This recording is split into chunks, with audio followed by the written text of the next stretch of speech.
The word vandalism actually came from these guys, because they kept coming up into Rome and disrupting them, and so that we get the word vandalism from that tribe, the Vandals. Eventually they became extinct. They didn't exist anymore. But anyway, just a little English word trivia. So they became what you and I would know of as modern-day Europe. You could kind of know that the Visigoths, they became the Spanish, the Sueves were the Portuguese, the Heruli became Italy, the Franks became the French, the Anglo-Saxons up there in English. You get the point. Here's what the Bible predicts. All the way in 606 BC, while King Nebuchadnezzar was at rule, he said that Europe will become divided and never unite again as one global power. Is that fascinating to you? Here's something interesting. The efforts have been made by Charlemagne, Charles V, Louis XIV, Napoleon, Kaiser Wilhelm, and even Hitler. Incidentally, Napoleon, when he was finally conquered and he was put out to exile at the Isle of Elba, they claimed, he said that God himself is too much for me. It is impossible to unite Europe again. Now check this out. In April, I volunteer for an organization. We're a domestic organization, but we have an international audience. So we've been looking at all these groups over in Europe. They're meeting, they're young people, they're excited about the Bible. And we thought to ourselves, you know what? We should sort of bring this group together and let them do something on a more global scale in Europe. Interestingly enough, we go over, in April we had a meeting, there were 14, how many? 14 countries represented in a room about this size. And we were all spread out, and we started talking about, this is what we want to do. We can sort of attack Europe, not attack in a spicy sense, but we can unite the young people together in Europe. We can do this, we can do that. And soon discussion happened around the room. And soon they weren't getting along. And I knew them all pretty well on an individual basis, so I grabbed my English friend from England, and we went over to the side, and I said, why can't you just get along? He said, well, here's the problem. The Dutch, they just want to rush in and not plan anything. The Germans want to overanalyze everything, and then we'll never get anything. They just need to see things my way. And so I said, well, can we just move ahead? Is there any realistic way that you're going to get along? He said, yeah, if they see things my way. You get the other people, you ask the Germans, you ask the Dutch, they can't get along. And I said, is there any possible way for this? What is going on here? And he said, you know, he said in a joking way, you're probably seeing the feat of iron and clay being enacted right in front of you. And it was a little bit humorous, but indeed it's true. People are trying to unite Europe. There's this European Union where other countries wouldn't succeed to the Union. You have German that they even met this week to think if they wanted to get out. I don't know what the outcome of that was. But they can't get along. And here's the reality. They never will. No matter what. If they do, you can take your Bible, place it beside Hamlet or whatever else because the Bible would be false. But it's not going to happen. These guys have tried. They tried with force through armies. It will not happen. They tried politically. It did not happen. They tried to marry each other. Countries, brothers and sisters, they became family and immediately disunited. It will not happen. So in Daniel chapter 2, we have from Babylon, Persia, Greece, Rome, and divided Europe explained. The point is this. Daniel chapter 2 presents an accurate symbol of world history. But let's ask this question. How do we know that the book of Daniel wasn't written after things occurred, after these things occurred, and was then made to look like it was written before them? You ever had that question in your mind? How do we know? How do we know this wasn't written 28 years ago when I wasn't alive? How do we know that this Bible didn't come about maybe even 100 years ago after all this happened? There's a thing that was discovered, and let me get my dates correct so that I'm not just making this up. Some of the oldest manuscripts of the Bible discovered to date are the Dead Sea Scrolls. Incidentally, just pieces of these were up at the Science Museum not that long ago. Did anyone go see them? Yeah, a few people. We were up there. They were discovered in 1947 by an Arab shepherd boy in caves near the Dead Sea. Excavations over the next 10 years brought forth thousands of scrolls containing every Old Testament book except for Esther. Every Old Testament book except for Esther. The scrolls date back as far as 125 BC. This means that the book of Daniel was in existence at least as early as 125 BC, and almost certainly much earlier than that, since there's evidence that Jesus himself in Matthew alludes to the book of Daniel.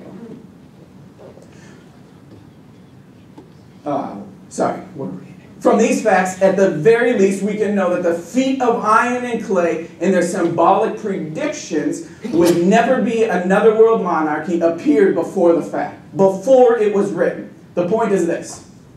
The Dead Sea Scrolls show that Daniel wasn't written after these events had passed. Amen? So we kind of took a look at some prophetic evidence. The next thing we'll look at, and the final thing we'll look at tonight, are 4 consistencies. 4 what? Consistencies. Stick with me. We've looked at these bold claims that the Bible makes. We've also looked at some prophetic evidence that indeed the Bible is what it says it believes. And now we're going to look at 4 consistencies. The 4 are this. Internal. It agrees with itself. Itself. Stick with me. It agrees with itself. Translational. It survives through time. Cultural. It teaches, it reaches across boundaries. And experiential. It changes lives. Internal. There was 40, how many? 40 authors, 66 books, over 1,500 years, and they all span, 1,500 years span from 3 different countries. Continents. Thank you. That's why I put it up there so you can check it. 3 continents. Now let me just ask you this question. What if this? One of my favorite foods is pad thai. Anyone ever had that before? Anyone enjoy that? I mean, don't be bashful. Just throw your hands up. It's a great dish. Now let me ask you this question. What if we took 40 different chefs, we invited them into this room, and they're all different backgrounds. So we had a few ladies, we had a few men, we had a few older people, we had a few younger people, we had varying degrees of education, so maybe half of them went to culinary school and half of them did not. We invite them, maybe there's someone from Africa, someone from Europe, someone from Australia, someone from the United States. We get them in here and we say, all right, make us pad thai. How many of them would taste the same? They wouldn't. I actually had pad thai 3 times last week. 2 of them from different states. Not even close to tasting the same. Now here's my point. Many times you hear this little saying that goes that you never talk about politics and you never talk about religion. Why is that? Because there's so many varying beliefs of religion.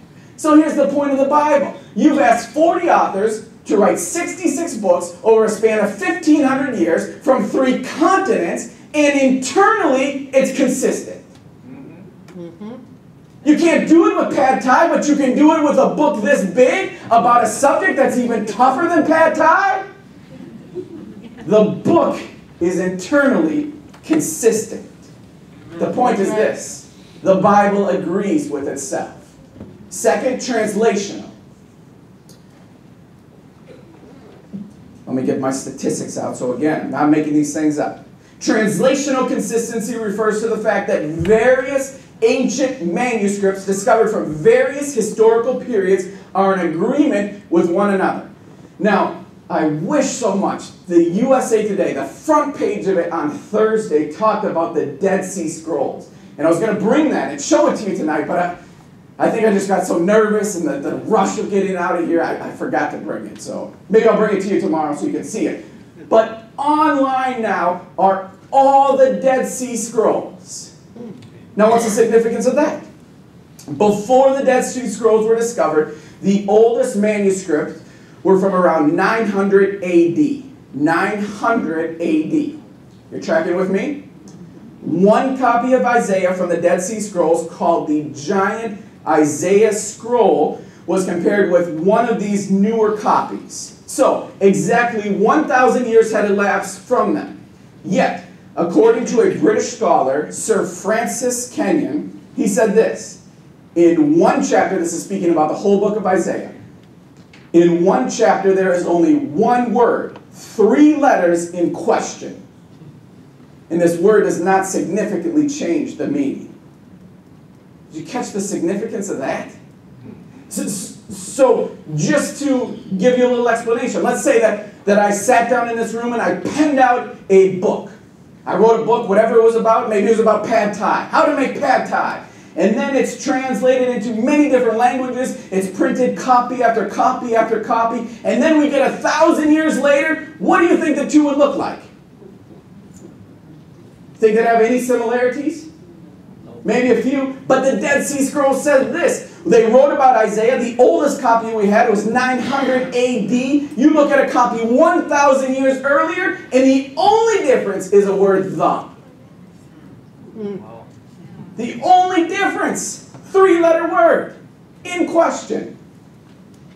That's the Old Testament. The New Testament. There's more than 6,000 ancient manuscript copies. There's about 98% agreement, and the only discrepancies do not materially affect the meaning of the text. Princeton professor Bruce Metzer estimates that the New Testament was copied with 99.5% accuracy. Only a God that cares about us would preserve his book that much. It is impossible.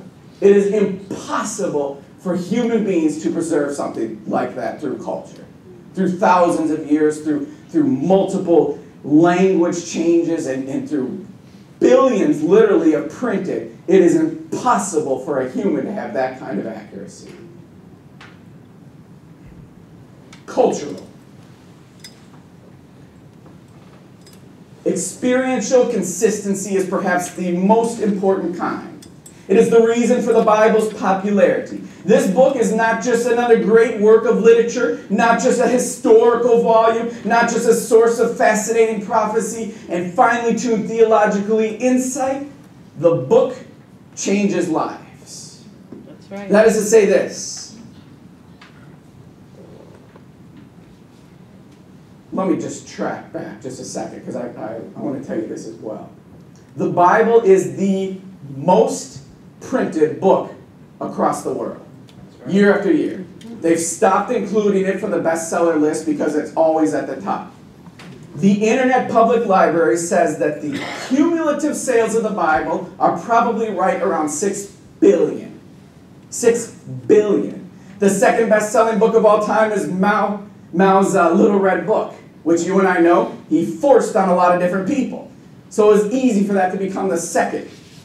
You multiplied tens of millions of copies of the Bible. It's been translated in more than 2,000 languages and dialogue and distributed around the world. Clearly, this book holds a message that cuts through the cultural class and time. That is to say this: while you and I are coming here in the United States tonight, we have questions about why does God exist? Is there any evidence? It can answer our question. At the same time, there's probably a meeting that's happening just like this in Africa. The same type of people are coming in with questions, and it answers their question. Could be in Australia, could be in Europe. It doesn't matter where they're coming in from. The fact is the Bible transcends culture. The Bible is relevant and revered cross-culturally. Now we'll move into the experiential consistency, just a little parentheses. It is perhaps, I would argue, the most important kind. Harry Orchard, he was called the dynamite killer. What was he called? Dynamite. The dynamite killer. Because as a hitman, he was hired by corrupt labor leaders. One time he blew up a train that was moving out of Ohio, and it killed 14 different miners. The labor leaders were opposed by Governor Steinenberg of Idaho, and Orchard was hired to kill him. He stalked Steinenberg, he watched his patterns, and finally he discovered a way where he could kill him. He wired a bomb to his gate, and as the governor passed through his gate one night, the bomb went off. Orchard was caught and sentenced to die. And while waiting in prison, Mrs. Steinberg sent him a message.